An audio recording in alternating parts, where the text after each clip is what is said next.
ನಮಸ್ಕಾರ. ನಾನು ಈ ದಿನ ಶಿವಮೊಗ್ಗ ಜಿಲ್ಲೆಯ ಸಾಗರ ತಾಲೂಕಿನ ಹಿರೇನಲ್ಲೂರು ಗ್ರಾಮದಲ್ಲಿದ್ದೀನಿ. ಈಗ ಹಿರೇನಲ್ಲೂರು ಗ್ರಾಮದಲ್ಲಿ ಒಂದು ಬಾಗಿನ ಬಿಡುವಂಥ ಕೆರೆಗೆ ಬಾಗಿನ ಬಿಡುವಂಥ ಕಾರ್ಯಕ್ರಮದಲ್ಲಿದ್ದೀನಿ. ಈ ಕಾರ್ಯಕ್ರಮದಲ್ಲಿ ಊರಿನ ಗ್ರಾಮಸ್ಥರಾದ ಲೋಕೇಶ್ ಅವರು ಒಂದು 4 ಮಾತಾಡ್ತಾರೆ. ಲೋಕೇಶ್ ಅವರು ನಮಸ್ಕಾರ. ನಮಸ್ಕಾರ.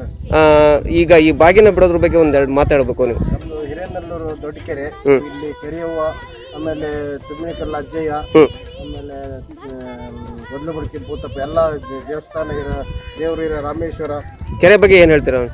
ಕೆರೆ ಬಗ್ಗೆ ಹಿಂದಿನ ಕಾಲದಿಂದಲೂ ಪುರಾತನ ಕಾಲದಿಂದ ನಮ್ಮ ಕೆರೆ ಈಗ ಮಕ್ಕಳಾಗದೇ ಇದ್ದಾರೆ ಬೇಡಿಕೊಂಡ್ರೆ ಮಕ್ಕಳಾಗ್ತವೆ.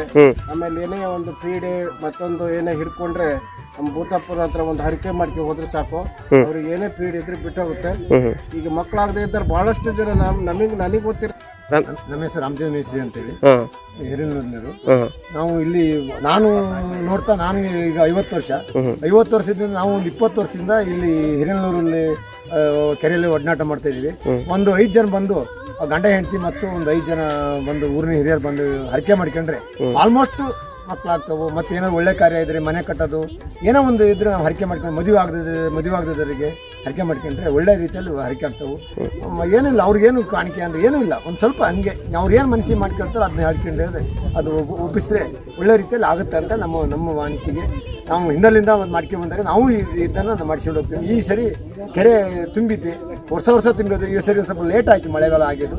ಆದರೂ ಈ ಸರಿ ನೀರು ತುಂಬಿ ಆ ಕಡೆ ಈ ಕಡೆ ಕೂಡೆಲ್ಲ ಬಿದ್ದಕ್ಕಾಗಿ ನಾವು ಬಾಗಿನ ಹಾಕ್ಬೇಕಂತೇಳಿ ಊರಿನ ಹಿರಿಯರನ್ನ ಮತ್ತು ಊರಿನ ಅಧ್ಯಕ್ಷರನ್ನ ಮತ್ತು ಊರಿನ ಎಲ್ಲ ಊರಿನವ್ರನ್ನ ಕೇಳ್ಕೊಂಡಾಗ ಬಂದರು. ಎಲ್ಲರೂ ಸೇರಿ ನಾವು ಒಂದು ಬಾಗಿನ ಹಾರಿಸಿದ್ದೀವಿ. ಎಲ್ಲರಿಗೂ ಒಳ್ಳೆಯದಾಗುತ್ತೆ. ಊರಿಗೆ ನಿಮ್ಮ ಹೆಸರು?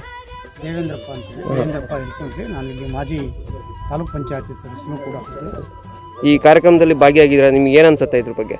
ಪ್ರತಿ ವರ್ಷ ಇಲ್ಲಿ ಬಾಗಿನ ಬಿಡ್ತಕ್ಕಂಥ ಒಂದು ಕಾರ್ಯಕ್ರಮವನ್ನು 4-5 ವರ್ಷದಿಂದ ಈಗ ನಮ್ಮ ಸ್ನೇಹಿತರು ಊರಿನ ಈ ಹಿರೇನಲ್ಲೂರು ಗ್ರಾಮಸ್ಥರು ಎಲ್ಲ ನಡೆಸ್ಕೊಂಡು ಬಂದಿದ್ದಾರೆ. ನನಗೆ ಗೊತ್ತಿರುತ್ತೆ.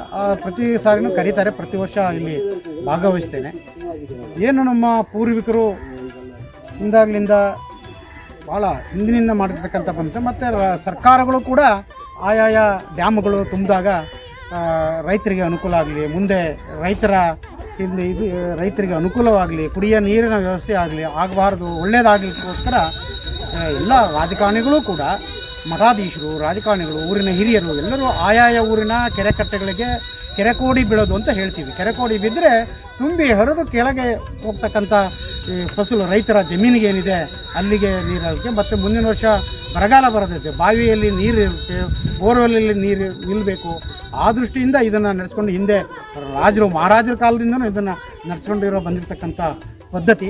ಹಾಗೆ ಕೂಡ ನಮ್ಮೂರಿನಲ್ಲಿಯೂ ನಮ್ಮ ಹಿರೇನಲ್ಲೂರು ಗ್ರಾಮ ಪಂಚಾಯತ್ ಹೆಡ್ ಕ್ವಾರ್ಟರ್ ಇದು ನಮಗೆ. ಈ ಕ್ವಾರ್ಟ್ರಲ್ಲಿ ಇದು ದೊಡ್ಡ ಕೆರೆ ಅಂತಲೇ ಇದನ್ನು ಕರಿತಕ್ಕಂಥ ಎಲ್ಲರೂ ಪೂರ್ವಿಕರು ಕೂಡ ಹಿಂದಿನಿಂದ ದೊಡ್ಡ ಕೆರೆ ಅಂತಲೇ ಕರಿತಾ ಇದ್ದಾರೆ. ಯಾಕಂದರೆ 3-4 ಕೆರೆ ಇದಾವೆ ಇಲ್ಲಿ, ಇದನ್ನು ದೊಡ್ಡ ಕೆರೆ ಅಂತ ಹೇಳ್ತಾರೆ. ಇಲ್ಲಿ ಶಿವ ನೆಲೆಸಿದ್ದ, ಪಾರ್ವತಿ ಇದ್ದಾಳೆ, ಕೆರಿಯಮ್ಮ ಅಂತೇಳಿ ಪಾರ್ವತಿನ ಕೆರಿಯಮ್ಮ ಅಂತ ಹೇಳ್ತೀವಿ. ಎದುರುಗಡೆನೆ ರಾಮೇಶ್ವರ ದೇವಸ್ಥಾನ ಇದೆ. ತುಂಬ ಶಿವರಾತ್ರಿ ದಿನ ಬಹಳಷ್ಟು ಸುತ್ತಮುತ್ತಲಿನ ಬೇರೆ ಬೇರೆ ತಾಲೂಕಿನ ಬೇರೆ ಜಿಲ್ಲೆಯ ಜನರು ಕೂಡ ಬಂದು ಜನ ಸೇರಿ ತುಂಬ ವಿಜೃಂಭಣೆಯಿಂದ ಅನ್ನ ಸಂತರ್ಪಣೆ ನಡೆಯುತ್ತೆ. ಮತ್ತು ಮಕ್ಕಳ ತಲೆ ತಗ್ಸೋದು ಅಂದರೆ ಬೇರೆ ಅರ್ಥ ಅಲ್ಲ, ತಲೆ ಚೋಳ ಮಾಡಿಸೋದು ಅಂತೇಳಿ ನಮ್ಮ ಹಿಂದೂ ಸಂಸ್ಕೃತಿಯಲ್ಲಿ ಅದು ಬಂದಿದೆ. ಅದನ್ನು ಕೂಡ ಇಲ್ಲಿ ನೆರವೇರಿಸ್ತಾರೆ. ಮತ್ತು ಮದುವೆಯಾಗಿ ಭಾಳ ವರ್ಷ ಮಕ್ಕಳಾಗದೇ ಇದ್ದರೆ ಆಗ ಬಂದು ಇಲ್ಲಿ ದೇವಿ ಹತ್ರ ಹರಕೆಯನ್ನು ಮಾಡಿಕೊಂಡ್ರೆ ಆ ಹರಕೆ ಫಲಿಸ್ತದೆ ಅನ್ನೋದು ಒಂದು ನಂಬಿಕೆ ಕೂಡ ಇದೆ. ಅದು ಸತ್ಯವೂ ಆಗಿದೆ. ಹಾಗಾಗಿ ಈ ಒಂದು ಕಾರ್ಯಕ್ರಮ ನಾವು ಮಾಡಿದರೆ ಒಳ್ಳೆಯದಾಗಲಿ ಅಂತ ನಾನು ಹೇಳ್ತೇನೆ. ಧನ್ಯವಾದಗಳು ಸರ್. ಕಂಕಣವ ಕಟ್ಟಿ ಪೂಜಾರಿ ಕೈಗೆ